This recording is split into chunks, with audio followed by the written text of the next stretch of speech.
Hello and welcome to PAXTON Road TV. This is the PAXTON Road TV preview show for the game Tottenham Hotspur versus Watford tomorrow. Kickoff 2 p.m.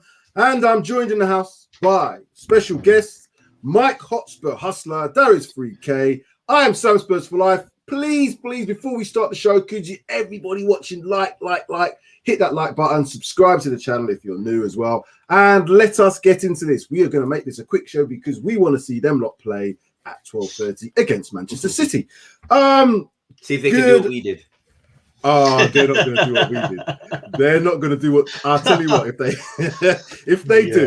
If they do, it will be a very good result. And I'm looking forward to the game now. But let's not talk about that. Yeah. Let's talk about the Spurs. Okay, guys. So we had a good performance in midweek, or I say midweek, Thursday. I think the biggest question now to ask is obviously given the performances of some of the players, Harry Kane being a notable one, Bryan Hill again being another notable exception to that performance, and Giovanni Lo Celso. What decisions do you think Nuno needs to make ahead of the game tomorrow? I'll come to you first, Darius. Part of me doesn't even want to change the lineup. I'm not going to lie to you guys. Yeah. I know that players had a good game, but I preface that by saying it's Pasos de Ferreira. I mean, Bryan Hill looks like he's going to be a talent. I think I didn't watch the game. I was obviously at work, but watched the highlights, extended highlights, and Bryan Hill looks fantastic. I mean, people won't sort of gas this up, but for me, the pass into Kane for his assist, the pinpoint and the accuracy of it, it's not like he's just putting a ball in the box and hoping someone gets a head on. He's got his head up and he's looking for Kane. So yeah. I think there's a lot of players that played well that probably deserve to probably get a spot in the team. But for me, it's difficult to drop anybody. I can't remember in our previous game who really deserved to get dropped against Wolves. So for me, I think we should really just start with who we had, and again, at least we've got strong bench to come on, and at least there are players who are sort of everybody's on form who's not even starting. So I guess it's only a positive to say that players played well. But yeah, I would, like you said, just here, I would start the same lineup, consistency. Everyone's played well. Nobody's really played badly. So, well, I've just put up the lineup for the Wolves game. It was slightly different, obviously, for midweek. We had Lloris in goal. We had Tanganga right back. Sanchez died as centre back. Reguilon as left back. Skip, Højbjerg, Deli was the midfield three. Then we had Moura on the right side, Bergwijn on the left, Son up front, and the central striker, false nine, whatever you want to call it. Very fluid front three. So in essence, who of that would you potentially drop if you were going to drop someone for Harry Kane? That's a tough one. If I'm going by what I've seen recently, if I was going to drop somebody for Kane, the only one I would, and it's a real tough one because it's either going to be Moura or Bergwijn. I think the last game I actually quite liked Bergwijn, the way he played. That bit of skill he did down that right on the left side was phenomenal. That was ridiculous. His pace and power looks like it's increased and improved. Moura has slightly dropped off from the beginning of the season. So if I was going to drop somebody, it would probably be him. What's your thoughts, Mark? Who would you take out of that team? Do you know what?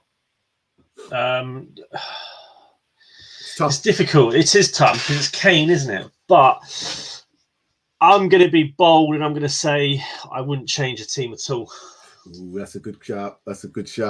That means Harry Kane starts. Do you know what it does? It does. It means Kane starts on the bench. But it says to those boys that Kane no longer runs the rule over the team. No players big in the team. No players big in the club. And I mean, if you're going to drop anyone, let's say anyone. If anyone had a below par sort of performance last week, you could say it was Moura. I thought Bergwijn played well. The only thing he didn't do really was probably score, but he did play well. Moura was probably a little bit below par, but the thing with Moura that you get more than any of those others on the pitch is his press and the intensity of his press. If there's a team, if you're going to force a team to make a mistake, normally it's going to come from Moura making them make that mistake. So for that and for the energy and the work rate you get out of him, even if he's having a bad game, he still puts 110 in, and he's one of those players who, even if he's playing badly, he you'll still get him pressing well. You'll still get him trying to make the runs, trying to, as I say, close down the opposition. His work rate you can't take out of the team, because I think he probably works harder than a lot of those players in that team in that sense of the press. So do you know what? As much as obviously Harry Kane's, he's a massive player. I don't think I'll change that team. I honestly don't. I think the fact that those boys in the Premier League haven't conceded a goal, I just don't think you can change it. I'm sorry, Harry Kane, if you listen to this, Harry. Sorry, mate, but I'd put you on the bench. And then that's a good point. I'll come to you, Darius, next. I think that's a good point. You don't usually change winning teams unless there's injuries, because it's the confidence of the players that are playing. Now, these players haven't done anything wrong. I would say the performance against Wolves, we did lack as much bite as we did against City, but that was away from home. We're back at home again now against Watford. That's going to make a difference. Crowds up for it. You know, Watford just back into the Prem. I can see playing the same team. Darius, what's your thoughts? Because you're probably going to do a prediction lineup a bit later on today. Who would you put? Yeah, the main. But don't too many, because we want to keep some bit of secret. We'll keep the special talk for the show. But just in general, I just think the most difficult thing about it is Harry Kane, and that's not a bad thing on Harry Kane or anybody. I just think it's almost a good thing at the end of the day. Everybody's playing so well. It's like you do want to have Kane in that 11 because it's Harry Kane. He scored 2 goals, on Thursday, as Sid said in the comments, and I just think that it's at the end of the day, it is Harry Kane. He's Harry Kane for a reason. He scores goals when he wants, and he will bring something drastically different to the team. However, it is going to be very hard for anybody, even Lucas, to be dropped. And I think it's how Nuno explains sort of the situation. And I think he's a good enough manager and coach to sort of explain to Mora, who's in his, approaching 30, late 20s, you can say to him, look, you've played fantastic, but we've got loads of games to play. You might get on later on in the game. But I just think, is it easier to sort of start Harry Kane and sort of finish the game off and then start bringing on players, or do you go as it is and then bring on players in case, because you never know, you might be losing. We can't guarantee a win. We can't guarantee that we're going to win. So we might be chasing the game. So we might need to bring on players and bringing off players to then bring them. Well, you can't bring them back on. Do you see where I'm trying to come from? Yeah, I'm gonna go to the realism of football. I think we all live sometimes, I'm not saying us, but in general, we've got this fantasy thing where we can just sell players, we can bring this player in, do this. When you're actually playing the game, and Mark, you'll know this, Darius, you'll know this, I definitely know this from coaching and management perspective, to drop someone from a winning team just to bring someone else back in, it's always going to be tough on that player. It's even tough on some of the players around, because they feel, we haven't done anything wrong. We've played really well. We've got 2 wins out of 2. Do you know what I'm saying? And then Harry Kane's back. I know he's our best player. And it's like saying, if Ronaldo's fit or Messi's fit, you don't want to. Of course you are. But the way that we've kind of started, it's the togetherness. It's like that real togetherness. And we've seen what's happened previously when Kane's been brought back in just after injuries and play. We know that. So, again, I just feel that it might be a little bit... maybe the next game after this, but just for this one, I think just start with this guys, and then maybe start to transition him back in again. Any thoughts on that? What would you say if you was a manager? That's what I would do. 100%. I think bringing Kane in, as much as it's tempting, and obviously there's the reasons to bring him in is obviously it's a no-brainer, isn't it? Why you would bring him in, but for the harmony of the squad and the fact that we didn't think he was even going to be here come the 1st of September, I just think it could do more damage than good. Just bringing Harry Kane in, and I mean, when you look at the fitness of the player, like the front three there, the fitness levels, I still question: is Harry Kane as fit as the front three at the moment? Is he as sharp? It's questionable. Yeah, but that's a good point. That's a good point about match sharpness. Yeah, and so I think Kane himself needs to realise that the squad. There's a new manager in town. You can see what he's already done with the squad.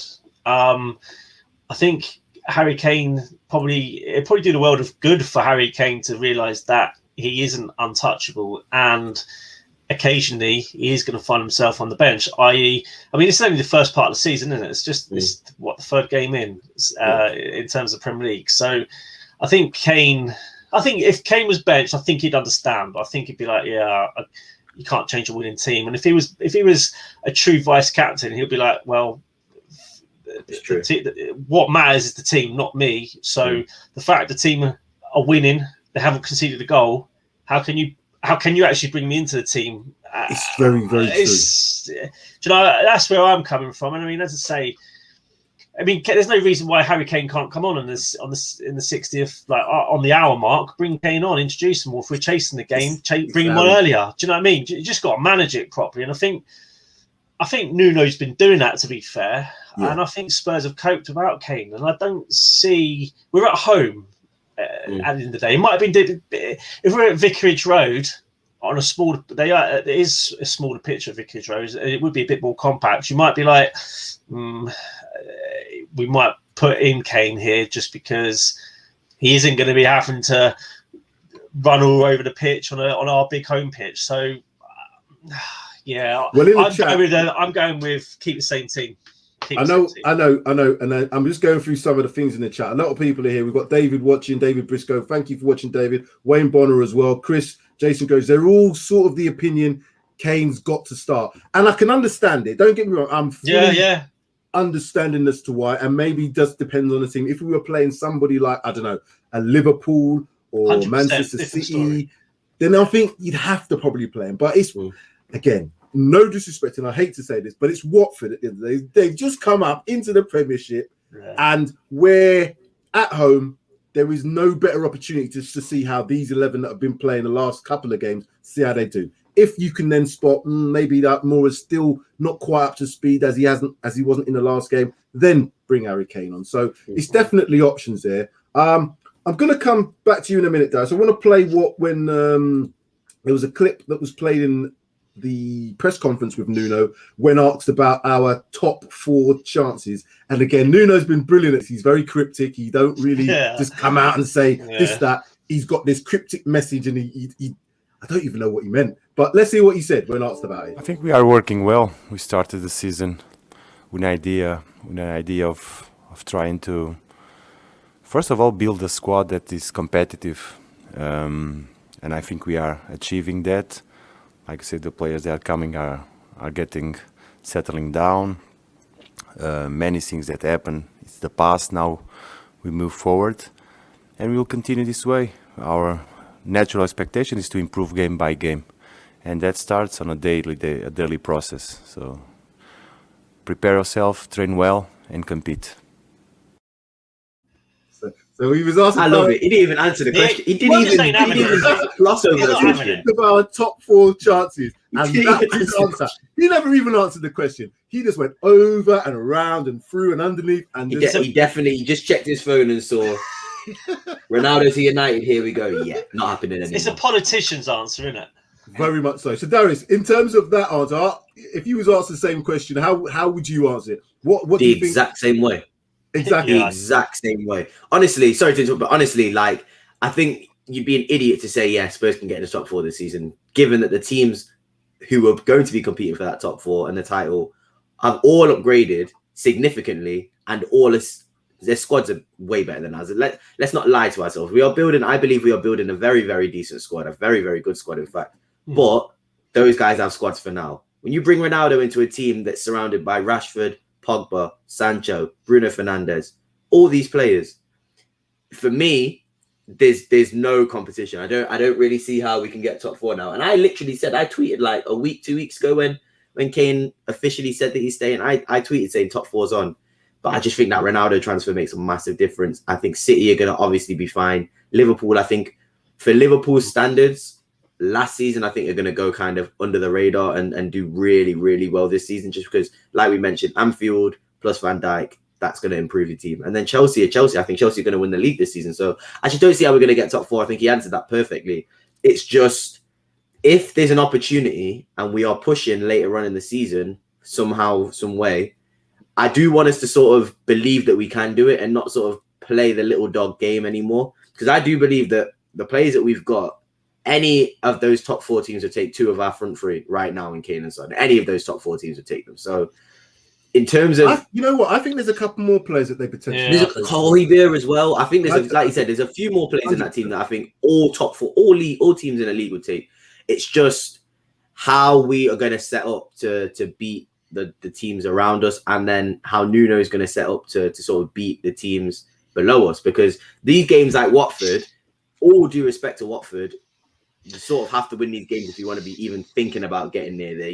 The teams that the way that we're going to sort of achieve a higher position is beating the teams around us, our rival teams, the Leicesters, Arsenal's, all the teams above us. So these games, as much as they're just as competitive, if you even got any chance of getting in the top 4, you have to win these games regardless. I think our issue though was beating teams that were below us.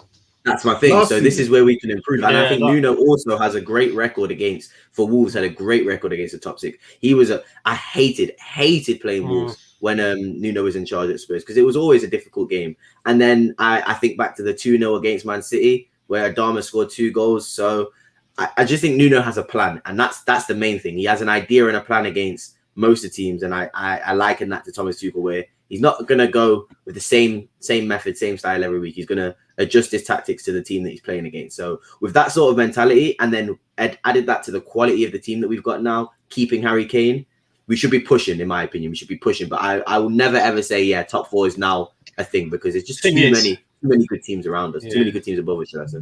And you never know who we might... there might be other players that we might bring in. So I think there'll be 2 more. I just don't think they're going to be... I don't think they're going to be like a Sancho and Varane or a Ronaldo like that. I think it'll be players who will impact the team now, but will impact the team better in maybe say 3-4 years time. You've always got to take into consideration when you bring in a player, it's that settling period. Now we've brought in some really good players, but again, Romero looks like he's going to be a really good player. But he played well on Thursday as well. I have to admit, he stood out for me on Thursday. He'll stood out for me. Go on, Mike. Sorry. Romero, if Dyer and Sanchez are playing well, which they are, then just let him continue, and then that just takes the pressure off Romero. Just gradually ease him in. There's no pressure on him to be like, right, you've got to go in, you've got to do a job. We paid 50 million for you. No messing about. You're in the team. You're being thrown in the deep end. You've got no option but to perform. Whereas if Dyer and Sanchez continue to progress the way they have been as individuals and as a centre-back partnership, then let him crack on and just see where it goes. I mean, if it does go bad in, say, 3-4 games' time, then Romero will hopefully have had more minutes under his belt, more experience, and he can come in and hit the ground running. What it will do for the players playing, Sanchez and Dyer, it will keep them, as they say, as a phrase, on their toes. Because they know the moment they make significant mistakes continuously, one of them is going to be out. It looks as if the potential partnership of Dyer and Romero was working quite well, and I could see Dyer. He's more intense now. He's guarding he's bringing the line up. He's getting the players probably less defensive work to do, isn't it? He's sort of delegating that to his partner, and also he's not just in general sort of under a Nuno system, not taking as many, not facing as many shots as Jose. So I just think all those things are making our players look better, maybe look better than they are, but then at the same time, maybe Jose made them look way, way worse, and we sort of slandered them for a tactic-based reason that we're not doing well. So both sides of the story, to be fair. And you can hear Dyer, he's shouting at the fair, he's calling the line. I don't know if you heard him. I heard him quite a few times. He's calling that line, get out. You can hear it. I think I heard him certainly say a few times out, and then I thought 18-yard box or something along those at one point. So you can see he's like one of the things. That's one of the things I said. You've got marks on the pitch. You've got the 6-yard box, 18-yard box, penalty spot. These are the things you use. And when you hear that, it makes you think the game's quite simple when you do it. But that's being, as Darren said, that's being coached. So I never saw that last season. And the defensive line was all out of shape. This is the reason why I think Dyer Romero is probably going to be more of a combination because of that leadership of Dyer than Romero and Sanchez. Sanchez really good, but I think he needs someone really good around him as well. And don't forget, Rodon's still injured to come back as well. So if we've got 4 centre backs who, and don't get me wrong, I thought Rodon had a great Euros. I really thought he was going to make his mark in this team. I didn't think that Sanchez and Dyer were going to start off so well. So if you've got 4 centre backs who are all playing decent, can't complain, guys. At the end of the day, you just have to let them do their thing. And a lot of people, like a lot of people have said, there's an inevitable mistake in one of them too. I hope there's not. Hopefully they've changed, but you probably might see a mistake from one of those two. So at least Let's get on to tomorrow. This is the last 5 matches, just for those who are maybe listening and not watching. Last 5 matches against Watford. Back in 2018, April, Tottenham 2, Watford 0. September 2018, Watford 2, Spurs 1. January 2019, Tottenham 2, Watford 1. October 2019, Tottenham 1, Watford 1. And as recently as January this year, Watford 0, Spurs 0. I can't remember any of those games. I really can't. And me either. I suppose can't remember that 0-0. But we've got a decent record. We've won 2 and drawn 1 at home against them. So what are you expecting, I guess, first thing tomorrow, Mike, is in terms of the tactical approach to the game, are you looking for us to go out all out attack, or is it going to be a very similar cagey sort of game? What are you expecting to see from the team tomorrow against Watford? I think we'll be dominant. I'm expecting a dominant performance. Watford.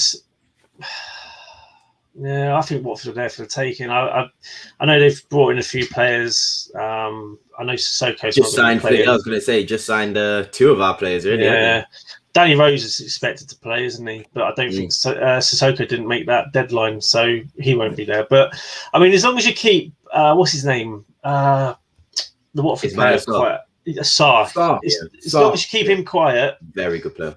Then where's their outlet going to come from? There isn't anyone who's going to be able to dictate the play for Watford. So I think if you keep Sarr quiet, I think you've just got to take your chances.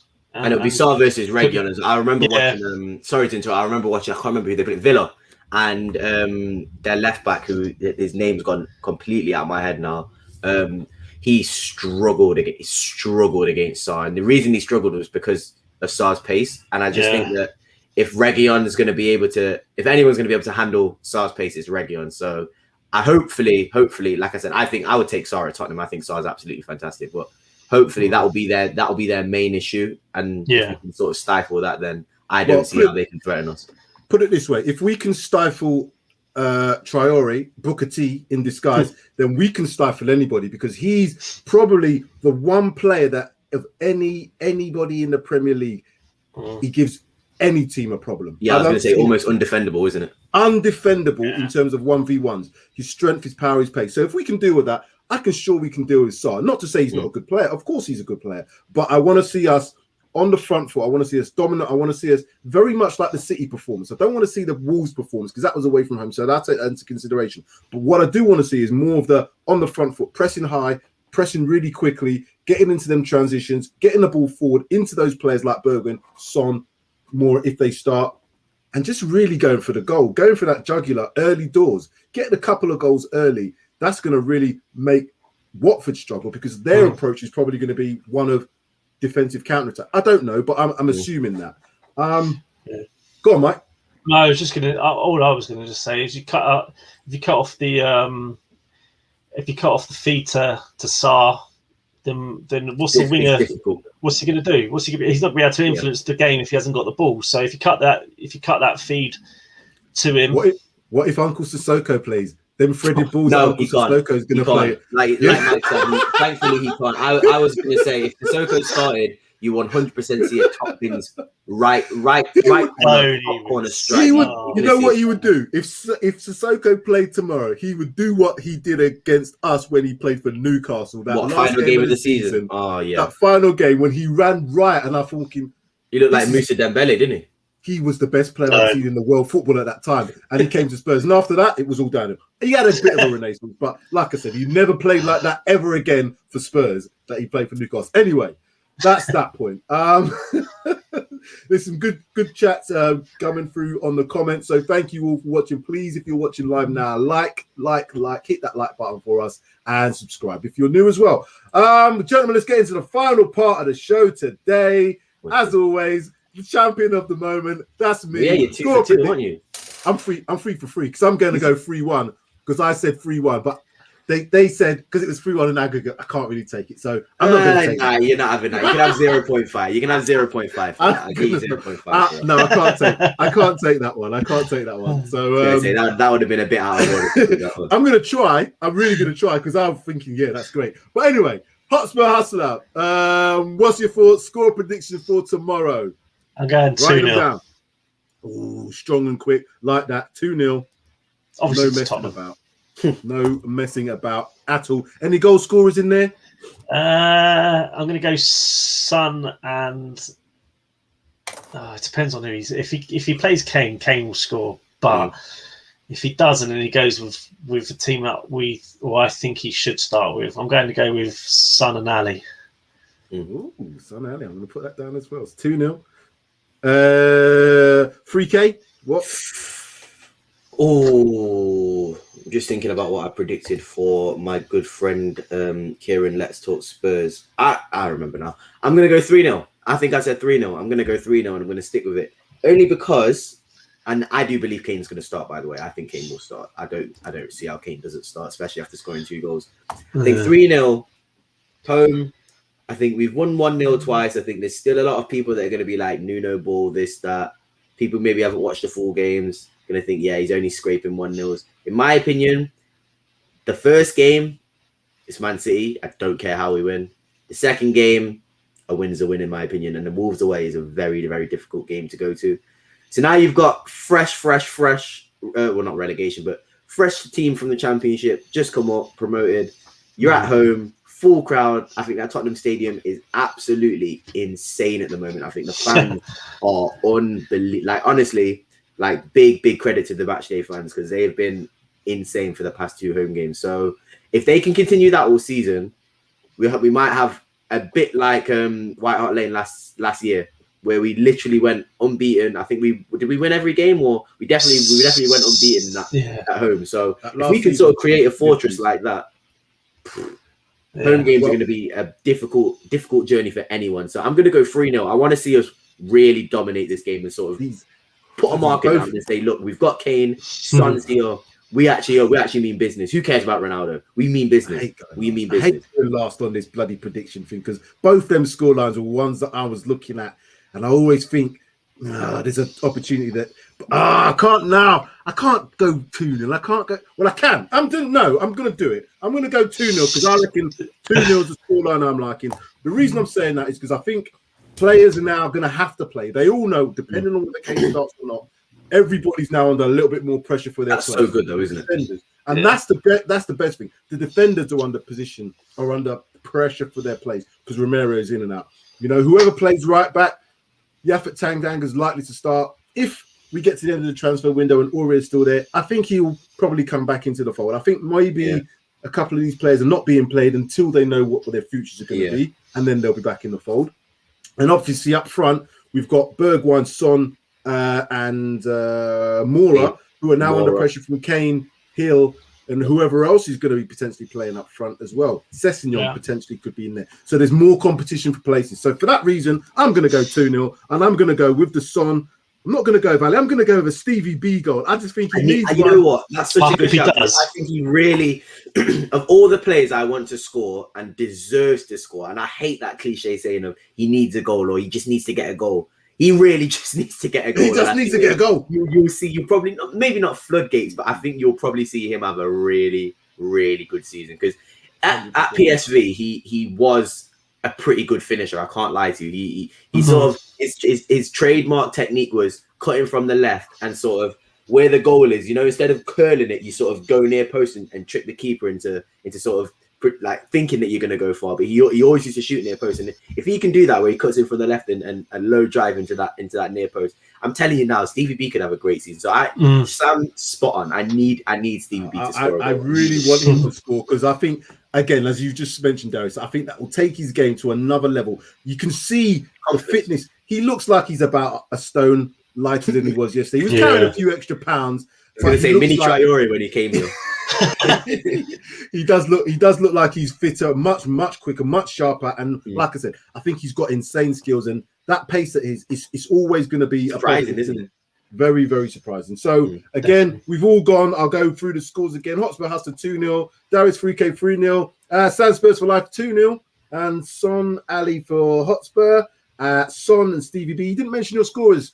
Sunbrace, no, not Sunbrace. Son 1, Stevie B 1, and if Kane comes off the bench, he'll score, and if he doesn't come off the bench, he'll still score anyway. So Kane. So we've got some consistent scorers. Right then, to the viewers that are watching, welcome. I say welcome. Thank you for watching. David Briscoe. Thank you, Sean Hurl, Anthony Gray, Eddie Ryan, Derek Hutchison in the house. Lockman, we know he was here and you had to go. Jason Graves, thank you very much. Thank you for your support. Please, again, hit that like button if you can for us. Just a couple more things. Whilst we are here, we have this coming up. It is our FTB Sports, our sister channel, transfer deadline day on Tuesday, 5 p.m. till 12. I think a few of us may be on that, but there's certainly going to be a lot of fun, a lot of stuff potentially going on, although a lot of the big deals have actually happened. We've still got potentially Mbappe and hopefully Spurs to do some business, which might be deadline day as well. The other thing to look out for, possibly for later on today, the lineup with Darius 3K. Is he going to put together certain people in this team? It's going to be his predicted lineup, and hopefully it's going to be no Sissoko, guys. No Sissoko. That's all I can say. I can confirm no Sissoko in that. Okay, so I think we've reached the end. We are now 7 minutes just after the kickoff for them lot playing Man City. Any scores so far? Anybody got anything? I'm going to check for you right now. I think it's still 0-0. It's still 0-0. Okay, well, let's get off to watch that game. Mike, Darius, thank you very much for joining today. Look forward to the reaction show tomorrow, and thank you. You might not see me on that. You might not see me on that, unfortunately. But like I said, you'll see me on the lineup in hopefully a couple hours' time. So no worries with that at all. Guys, take care. Thank you for watching. We'll see you tomorrow.